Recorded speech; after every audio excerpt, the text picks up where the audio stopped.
بسم اللہ الرحمن الرحیم۔ السلام علیکم اسلامک آغاز کے پیارے دوستوں، امید ہے کہ آپ سب خیریت سے ہوں گے۔ اللہ تعالیٰ آپ کو خیریت سے رکھے۔ حضرت سعید بن مسیب رضی اللہ تعالیٰ عنہ فرماتے ہیں، ایک بار ہم حضرت علی رضی اللہ تعالیٰ عنہ کے ساتھ قبرستان گئے۔ حضرت علی نے قبر والوں کو سلام کیا اور فرمایا، اے قبر والوں، تم اپنی خبر بتاتے ہو یا ہم بتائیں؟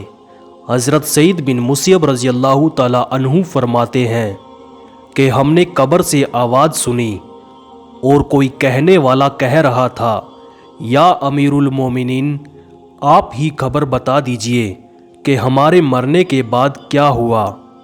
تو حضرت علی رضی اللہ تعالیٰ عنہ نے فرمایا، سن لو، تمہارا مال تقسیم ہو گیا، تمہاری بیویوں نے دوسرے نکاح کر لیے، تمہاری اولاد یتیموں میں شامل ہو گئی، جس مکان کو تم نے بہت مضبوط بنایا تھا اس میں تمہارے دشمن آباد ہو گئے، اب تم اپنا حال سناؤ۔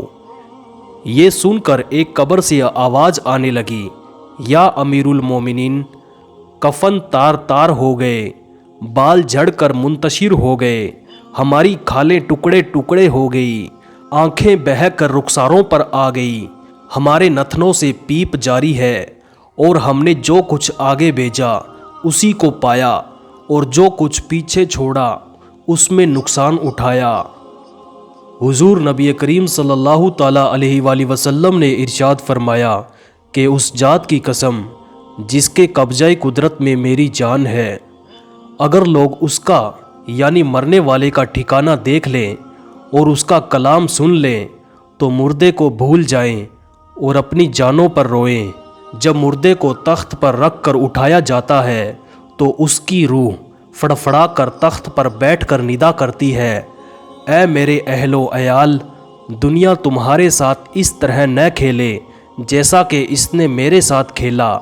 میں نے حلال اور غیر حلال مال جمع کیا اور پھر وہ مال دوسروں کے لیے چھوڑ آیا، اور اس کا نفع ان کے لیے ہے اور نقصان میرے لیے، بس جو کچھ مجھ پر گزری ہے اس سے ڈرو۔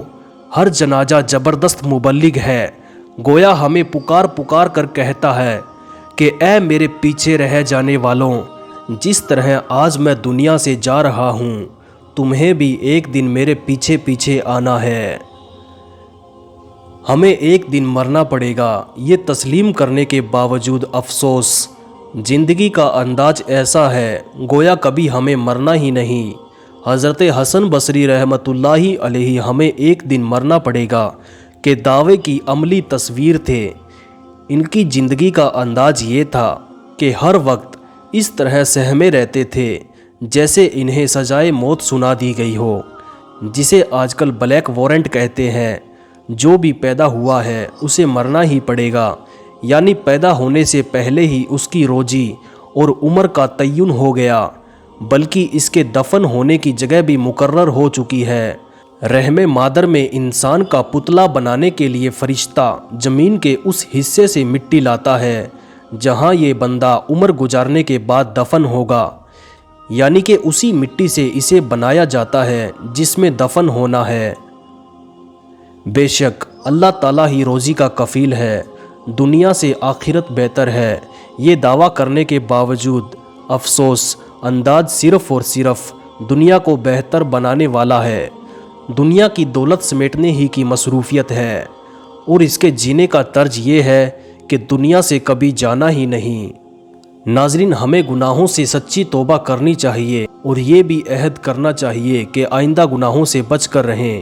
اللہ تعالی ہمیں عمل کرنے والا بنائے، آمین۔